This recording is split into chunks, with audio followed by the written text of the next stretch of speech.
station, with the docking to the Node 2 forward port scheduled tomorrow, November 11th at 6 p.m. Central Time. Once Dragon is fully docked to the station, the team here in Houston will assist the Dragon and space station astronauts with leak checks as they work to open hatches on both Dragon and inside the station's pressurized mating adapter. We expect hatch open to take place approximately 2 hours after docking. That's it for us here in Mission Control Houston. I'll send it back over to the team in Florida. Daryl?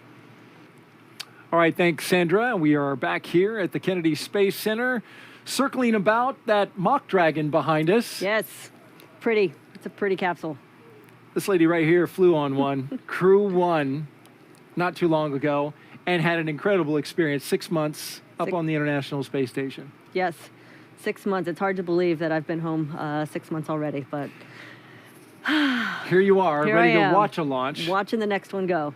T-minus 23 minutes and counting. And if you're just joining us, we are ready for the third astronaut rotational flight and mission to the International Space Station under NASA's Commercial Crew program. Commander Raja Chari, pilot Tom Marshburn, and mission specialist Kayla Barron. There you see them. They are strapped in along with Matthias Maurer, ready to fly inside Crew Dragon Endurance. We can see them live as well as outside. The Falcon 9 rocket fueling operation is well underway. 23 minutes. The launch escape system is armed, joining us, and that means Crew Dragon is ready prepared to launch itself away from the Falcon 9 rocket in the case of an emergency on the pad space station or after liftoff.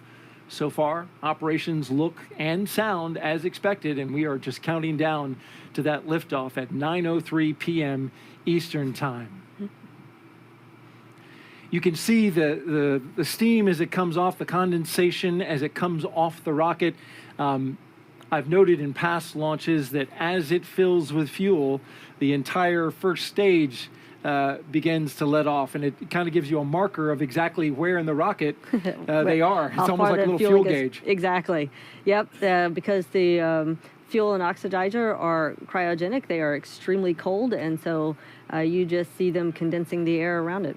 And of course, in Florida, we've got lots of moisture in our air to condense. We sure do. There's some onshore flow, a weather pattern that is bringing moist air off the Atlantic Ocean, and so with this lit up, we should see a lot of this condensation coming off this particular rocket.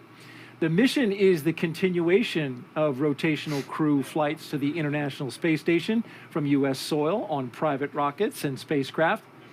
This would not be possible without the success of NASA SpaceX Demo 2 test flight last year and the safe delivery of Crew-1 astronauts, including my co-host Shannon Walker, to the space station last fall for a long-duration mission. Crew-1 is back home, of course, and we have one of the mission specialists with us right here today.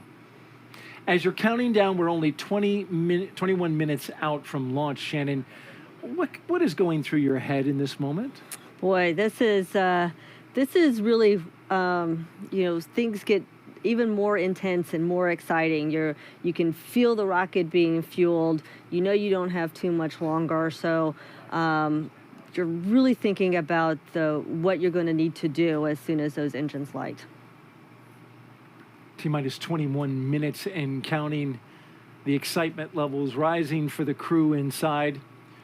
Crew Dragon Commander Raja Chari, he'll be making his first trip to space. And as commander, he is responsible for all phases of flight, from launch to re-entry. Chari is a colonel in the U.S. Air Force. He holds degrees in astronautical engineering and aeronautics. Chari is also a combat veteran, having flown F-15E aircraft during Operation Iraqi Freedom and deployments in the Korean Peninsula. As a test pilot, he has accumulated more than 2,500 hours of flight time in various military aircraft. His pilot is Tom Marshburn, sitting right to his right. You see Chari there on the left. Marshburn is suiting up for his third space flight. As pilot, he is responsible for spacecraft systems and performance. He previously flew on the Space Shuttle Endeavour and STS-127 and on the Russian Soyuz load complete. in Expedition 3435, while helping to assemble the International Space Station on STS-127. In that flight, Marshburn performed 3 spacewalks totaling almost 19 hours.